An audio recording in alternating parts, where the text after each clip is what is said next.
Assalamualaikum warahmatullahi wabarakatuh. Perkenalkan, saya Puspa Clarissa dengan NIM 210306022 dari PTNA.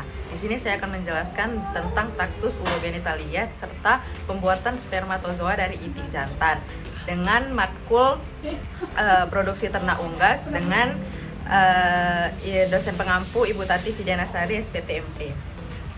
Nah, traktus genitalia pada itik jantan itu yang pertama terdiri dari beberapa organ dengan fungsinya masing-masing. Yaitu yang pertama ada testis. Nah, testis itu berfungsi untuk memproduksi sperma dan hormon testosteron. Kemudian ada epididymis. Nah, epididymis itu saluran yang berbentuk melingkar yang terletak di atas dan di belakang testis. Itu berfungsi sebagai tempat penyimpanan dan pematangan sperma. Kemudian yang ketiga itu adalah vas deferens. Vas deferens itu adalah saluran yang membawa sperma dari epididymis menuju kelenjar seminal. Kemudian ada ginjal. Nah, ginjal itu berfungsi untuk menyaring zat-zat buangan atau limbah pada tubuh yang baik untuk berasal dari makanan maupun zat beracun. Kemudian ada saluran ureter. Nah, saluran ureter ini berfungsi untuk mengalirkan urin dari ginjal menuju kantong kemih. Kemudian terakhir ada kloaka. Nah, kloaka ini berfungsi untuk mengeluarkan kotoran dari dalam tubuh. Selanjutnya, saya akan menjelaskan proses dari pembentukan spermatozoa atau sel sperma.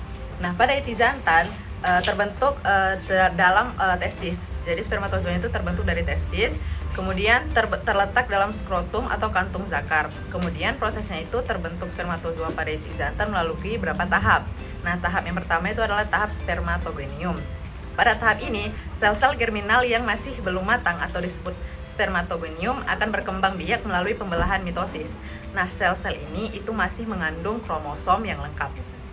Kemudian itu yang kedua ada tahap spermatosit. Nah, setelah melakukan beberapa pembelahan mitosis, sel-sel germinal tadi akan menjadi spermatosit sekunder. Pada tahap ini itu akan mengalami pembelahan meiosis 1 sehingga jumlah kromosomnya berkurang menjadi setengah. Kemudian yang ketiga itu adalah tahap spermatid atau spermatosit. Nah, sekunder kemudian akan membelah lagi melalui meiosis 2 dan menjadi spermatid. Pada tahap ini, sel sperma masih belum memiliki bentuk dan struktur yang khas seperti kepala, leher, dan ekor yang dimiliki oleh sperma dewasa. Kemudian yang keempat itu adalah tahap spermiogenesis. Spermatid kemudian akan mengalami tahap spermiogenesis, yaitu proses transformasi sel sperma dari bentuk yang primitif menjadi bentuk yang matang. Selama tahap ini, spermatid itu mengalami diferensiasi dan pengembangan bagian-bagian yang khas pada sel sperma, seperti pembentukan kepala, leher, dan ekornya.